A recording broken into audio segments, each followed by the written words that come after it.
This is called a Woodstove Trivet. You might need one of these, especially if you have a small wood stove like myself. Growing up, we called these simmer rings.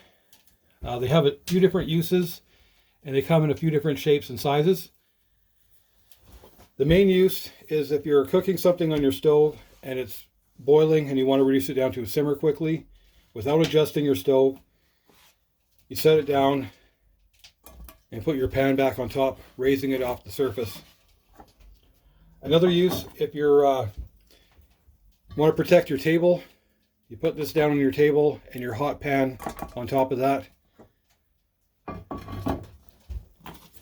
This is actually made from 3 different mason jar rings.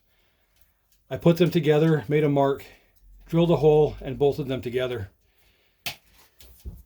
Its shape is actually really important. You want it to accommodate different size pots and cups. I obviously wouldn't put this on my wood stove, but I'm just showing it for an example. It'll hold something small, something medium, and large. And the reason why I made this is I lost my other one. I had one shaped like this, made from rebar, and I also have one at the cabin shaped in a spiral shape. So if you have any more information on these, I'd love to hear it, and thank you very much for watching.